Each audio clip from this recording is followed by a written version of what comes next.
Hi dears, good morning. എല്ലാവർക്കും നമസ്കാരം. മൗനരാഗം സീരിയലിൻ്റെ ഇന്നത്തെ വിശേഷത്തിലേക്ക് എല്ലാവർക്കും സ്വാഗതം കേട്ടോ. അങ്ങനെ നമ്മുടെ മനോഹരും അതുപോലെ സരയും കൂടി അമ്പലത്തിൽ നിന്ന് തൊഴുത് മടങ്ങുക. ഈ സമയമാണെങ്കിലും കാണേണ്ട കാഴ്ച തന്നെ. നമ്മുടെ വരുണും നിതയും കൂടി ക്ഷേത്രത്തിലേക്ക് വരുന്ന കാഴ്ച കണ്ട് ശരിക്കും നമ്മുടെ മനോഹർ പേടിച്ചു. ദൈവമേ, പണി വാളിയല്ലോ.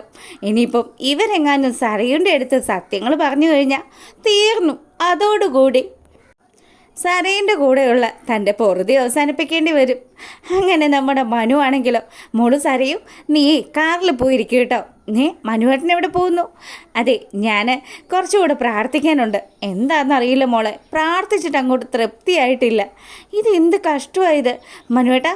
അല്ല മോളെ, നീ ഇപ്പോൾ പോയി ആ കാറിൽ പോയിരുന്നോ? ഞാൻ വേഗം തന്നെ വരാമെന്ന് പറഞ്ഞ് മനോഹർ അവിടെ നിന്ന് മുങ്ങിയതും സരയുന് എന്തൊക്കെയോ ചില സംശയങ്ങൾ തോന്നുക. അപ്പം നിതയും വരണും കൂടെ നമ്മുടെ മനോഹർ മുങ്ങുന്ന കാര്യവും പറഞ്ഞുകൊണ്ട് അവർ സംസാരിച്ചുകൊണ്ട് വരിക.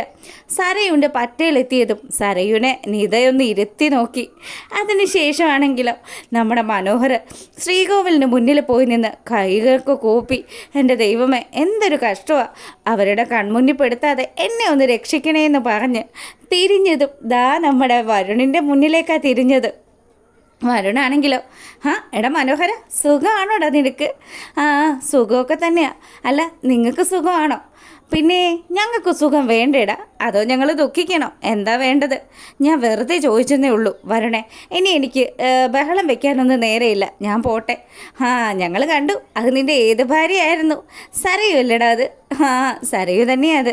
അങ്ങനെ വരുണും നിതയും കൂടി നമ്മുടെ മനോഹറിനെ ഇട്ട് കളിയാക്കിക്കൊണ്ടിരിക്കുക. അപ്പം മനു പറയുന്നുണ്ട്, അതെ, ദയവ് ചെയ്ത് പ്രശ്നം ഉണ്ടാക്കരുത്.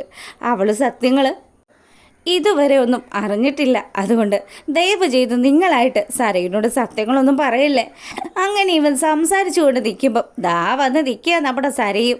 സരയനും മനോഹറിൽ എന്തൊക്കെയോ ചില ഡൗട്ടുകൾ തോന്നുക. അങ്ങനെ അവൻ്റെ അടുത്തേക്ക് സരയു വന്നിട്ട് ചോദിച്ചു, എന്താ മനുവേട്ടാ, ഇവരൊക്കെ ആരാ? എനിക്ക് മനസ്സിലായില്ലല്ലോ. ഇവർ എൻ്റെ ഫ്രണ്ട്സായിരുന്നു. ഞാൻ ഈ കഴിഞ്ഞ ദിവസം ഒരു കല്യാണത്തിന് പോയെന്ന് പറഞ്ഞില്ലേ? ആ കല്യാണത്തിൻ്റെ ചെറുക്കനും പെണ്ണുമാണ് ഇവർ. അല്ല, അതേതോ ഒരു ഫിലിപ്പീൻസിൻ്റെ കല്യാണത്തിനാണല്ലോ പോയത്. ഇവളുടെ അച്ഛനും അമ്മയും ഒക്കെ അവിടെയാണ് വർക്ക് ചെയ്യുന്നത്. അപ്പോൾ സരയുന് എന്തൊക്കെയോ ചില പൊരുത്തക്കേടുകളൊക്കെ തോന്നുക. മനോഹറിനെ കുറിച്ചിട്ടാണെങ്കിലോ നിതയും വരുണും കൂടി കളിയാക്കുന്ന മട്ടിൽ സംസാരിക്കാനും തുടങ്ങി. ഇത് കേൾക്കുന്ന സമയത്ത് ശരിക്കും നമ്മുടെ സരയുന് പിന്നെയും സംശയങ്ങൾ അങ്ങ് കൂടി. സരയു ചോദിക്കുന്നുണ്ട്, അല്ല, ഇവരെ ഞാൻ ഇതിനു മുന്നേ കണ്ടിട്ടില്ലല്ലോ. ഞങ്ങൾ അമേരിക്കയിൽ അത്രയധികം ക്ലോസ് ആയിരുന്നു. ഇവൻ ആരാണെന്ന് സരയുന് അറിയോ? സരയു, ട്രംപിൻ്റെ ഏറ്റവും അടുത്ത ആളാണിവൻ. ട്രംപിൻ്റെ ആളോ? എന്തൊക്കെയാ മനുവേട്ട ഈ കേൾക്കുന്നത്? അതേന്നേ, ഇപ്പം തന്നെ ഞങ്ങൾ രണ്ടുപേരെയും വിരുന്ന് വിളിച്ചിരിക്കുക. വരുൺ അങ്ങനെ പറഞ്ഞതും മനോഹർ നിന്ന് തപ്പിക്കളിക്കാൻ തുടങ്ങി. അതേ മോളു, ഇവരുടെ കല്യാണം കഴിഞ്ഞതല്ലേ ഉള്ളൂ. ഞാൻ നമ്മുടെ വീട്ടിലേക്ക് വിരുന്ന് വിളിച്ചിട്ടുണ്ട്. അതിനെന്താ, നിങ്ങൾ എപ്പോഴാണ് ടൈമെന്ന് വെച്ചാൽ അപ്പോൾ വന്നോളൂ, ഞങ്ങൾക്ക് ഒരു പ്രോബ്ലം ഇല്ലയെന്ന് പറഞ്ഞ് സരയു വലിയ സന്തോഷത്തിൽ നിൽക്കുക. അപ്പം മനോഹറാണെങ്കിൽ, എൻ്റെ ദൈവമേ, ഇവർ ഈ കാര്യങ്ങളൊന്നും പൊളിച്ചെടുക്കാതിരുന്നത് എൻ്റെ ഭാഗ്യം കൊണ്ട് മാത്രമാണ്. സരയു ആണെങ്കിലോ അവർ ക്ഷേത്രത്തിനുള്ളിലേക്ക് പോയതിന് ശേഷം മനോഹറിനെ ഒന്ന് ഇരുത്തി നോക്കി. എന്നിട്ട് മനുവിനോട് ചോദിക്കുന്നുണ്ട്, എന്താ മനുവേട്ടാ, അവർ രണ്ടുപേരും സംസാരിച്ചത് മനുവേട്ടനെ കളിയാക്കിയിട്ടാണല്ലോ. എന്താ അതിലെന്തെങ്കിലും വാസ്തവമുണ്ടോ? എൻ്റെ മോളോ, അവനും അവളും ഒക്കെ ഭയങ്കര തമാശക്കാരല്ലേ, അതാ അവരങ്ങനെ സംസാരിച്ചത്. പിന്നെ ആ പെണ്ണ് മനുവേട്ടനെ മനു എന്നൊക്കെ വിളിച്ചല്ലോ, അതൊക്കെ ശരിയാണെന്ന് എനിക്ക് തോന്നുന്നില്ല. എൻ്റെ സരയു, നീ ഏത് നൂറ്റാണ്ടിലാണ് ജീവിക്കുന്നത്? എടി മോളെ, അമേരിക്കയിലല്ലേ അവരൊക്കെ ജനിച്ചു വളർന്നത്. അതുകൊണ്ട് അവർക്ക് അവിടുത്തെ കൾച്ചറാണ്. ഒരു കാരണം ഉള്ളത് കൊണ്ടാണ് ഞങ്ങളൊക്കെ തമ്മിൽ ഒരു വാടാപോടാ ബന്ധമാണ് ഉള്ളത്. എന്നാലും മനുവേട്ടനെ അങ്ങനെ വിളിച്ചത് അതെനിക്ക് തീരെ ഇഷ്ടപ്പെട്ടില്ല എന്ന് സരയു പറയുക. അങ്ങനെ ഈ ഒരു സീൻ കഴിയുമ്പോൾ നമ്മുടെ കല്യാണി ചായ തിളപ്പിക്കുന്നത് കാണിക്കുക. അപ്പം കല്യാണി ചായ തിളച്ചുകൊണ്ടിരിക്കുന്ന സമയത്ത് അവളുടെ കഴുത്തിന് പിന്നിലൂടെ ഒരുത്തൻ വന്നിട്ട് കത്തി വെച്ച് നിൽക്കുക. അപ്പോൾ തന്നെ കല്യാണിക്ക് കാര്യം കത്തി. എന്താ ഈശ്വര, പണി വരുന്നുണ്ടല്ലോ. കാത്തിരുന്ന വ്യക്തി അവരുടെ കെണിയിലേക്ക് അങ്ങ് ഓടിക്കയറുന്ന കാഴ്ചയാണ് പിന്നെ കാണുന്നത്. അപ്പോൾ നമ്മുടെ കല്യാണി തിരിഞ്ഞതും ഉടനെ തന്നെ നമ്മുടെ ഗംഗാപ്രസാദിനെ കണ്ടു. നീയായിരുന്നോ? ആ എന്താടി, നീ ആദ്യം എന്നെ കണ്ട് ഞെട്ടിയിട്ട് ഇപ്പം നീയാണോ എന്ന് ചോദിക്കുന്നത്? നിന്നെയൊന്നും പേടിക്കേണ്ട ഒരാവശ്യം എനിക്കില്ല. കൊള്ളാം, നിൻ്റെ ധൈര്യം അപാരം തന്നെ. ഈ കത്തി കാണിച്ച് നിൻ്റെ മുന്നിൽ നിന്നിട്ടും ഒരു തരി പോലും ഭയമില്ലാതെ നീ ഇങ്ങനെ നിൽക്കുന്നുണ്ടല്ലോ. ചങ്കൂറ്റമുള്ള ഒരു പെണ്ണാടി നീ എൻ്റെ കവിളത്ത് തല്ലി. അതുകൊണ്ട് അതിനുള്ള പകരം ചോദിക്കാൻ വേണ്ടി തന്നെയാണ് ഞാൻ വന്നിരിക്കുന്നത്.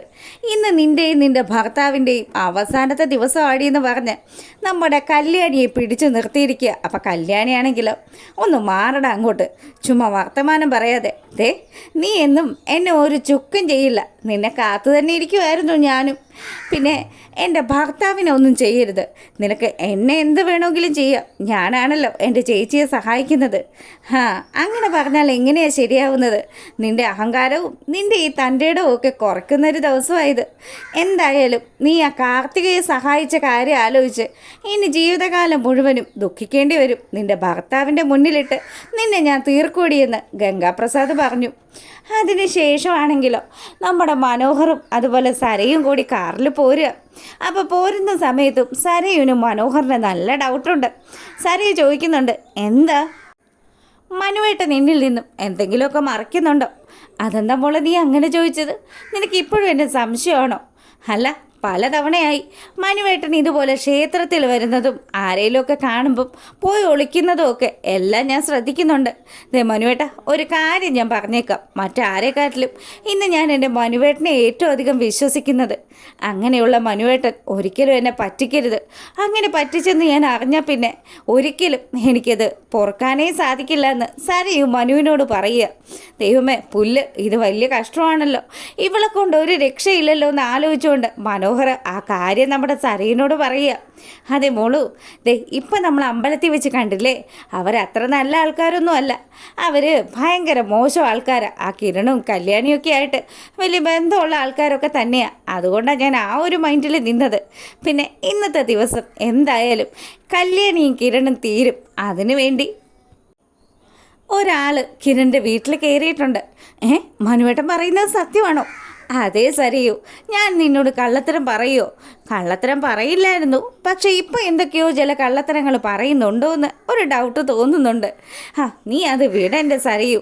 അങ്ങനെ മനോഹർ നമ്മുടെ സരയിനോട് ഈ കാര്യങ്ങളൊക്കെ പറഞ്ഞ് അവളെ ഒന്ന് സമാധാനിപ്പിക്കുക. ഈ സമയമാണെങ്കിൽ ഗംഗാപ്രസാദ് കല്യാണിയെ കൊല്ലാൻ പോയ കാര്യങ്ങളൊക്കെ കൂട്ടുകാരോട് സംസാരിച്ചുകൊണ്ട് നിൽക്കുകയാണ് നമ്മുടെ വിക്രം. ഇതൊക്കെ പറയുമ്പോൾ കൂട്ടുകാർ പറയുന്നുണ്ട്, എടാ ഇതൊക്കെ വല്ല നടക്കൂടാ. ഇത്തവണ എന്തൊക്കെ സംഭവിച്ചാലും അവൾ തീർന്നിരിക്കും. അവളെ ഒരുപാട് എന്നെ വിഷമിപ്പിച്ചിട്ടുണ്ട്.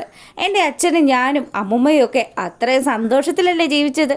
എന്നിട്ട് ഞങ്ങളുടെ ജീവിതമൊക്കെ നശിപ്പിച്ചത് ഇവൾ ഒറ്റൊരുത്തിയാണ്. തൊഴുത്തി കിടന്ന് അവളിപ്പം വലിയ രാജകുമാരി കളിച്ച് ജീവിക്കുകയല്ലേ. അവളുടെ ഭർത്താവിന് അത്രയും വലിയ വയ്യായ്ക വന്നിട്ടും അവൾക്കൊരു പ്രോബ്ലവും ഇല്ല. ഇനിയൊന്നും പറഞ്ഞിട്ട് കാര്യമില്ലെന്നൊക്കെ നമ്മുടെ വിക്രം കൂട്ടുകാരുടെ അടുത്ത് പറയുമ്പം കൂട്ടുകാർ സമാധാനിപ്പിച്ചു. വിഷമിക്കേണ്ടടാ, ഇപ്പം അവളെ കൊല്ലാനുള്ളവൻ അവളുടെ വീട്ടിലെത്തിയിട്ടുണ്ടല്ലോ.